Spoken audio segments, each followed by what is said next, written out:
Tubeless setups not only offer an efficient, smoother ride that works well against punctures, but can also handle lower air pressures without the risk of getting a pinch flat.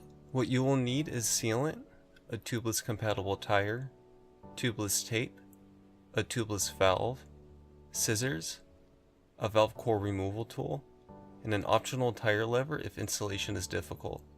When airing it up, it helps having an air compressor for stubborn beads, but it is not necessary. Sometimes a floor pump works just fine. In this example, I will be converting my Roval wheel set to tubeless with road tires. To get started, if there is tire liner, go ahead and remove it. With the wheel on a trailing stand or soft ground, install the tubeless tape starting at one side of the valve hole.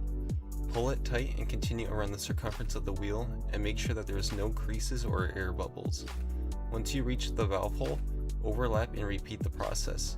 Cut the tape after you have overlapped the valve hole once more, a little past it. Rub your fingers over the tape surface to ensure that it is sitting tightly. This is crucial.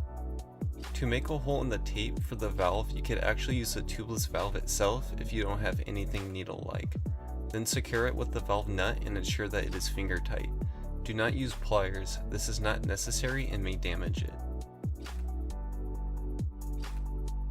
Now you can install the tire. Start with one bead, then work the other around.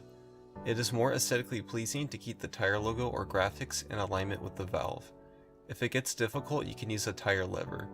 Check to make sure that the bead of the tire is not over the opposite side of the valve plug. Remove the valve core with the valve core removal tool. If we set the bead before installing sealant, it may make the process easier. A floor pump might work if it's a tight bead, but the surefire method is to use an air compressor with an air blower to ensure that we're getting a lot of air in the tire at once. Whether or not the bead seats, from here we can move on to installing the sealant. With the valve stem sloping down, squeeze a minimum of 2 ounces of sealant into it and keep the tire vertical to avoid spills. If the floor pump is struggling to seat the bead, use an air compressor with an air blower. Then quickly plug the valve with your fingers and slip the valve core in. This little trick works very well, I highly recommend it.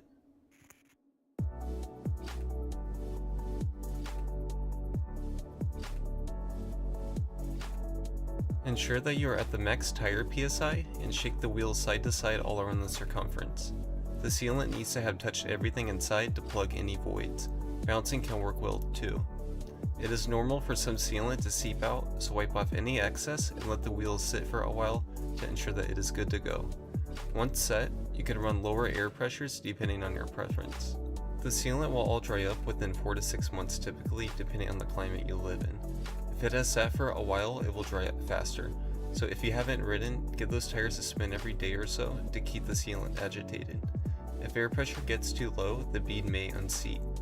I hope you enjoyed this tutorial. Thanks for watching.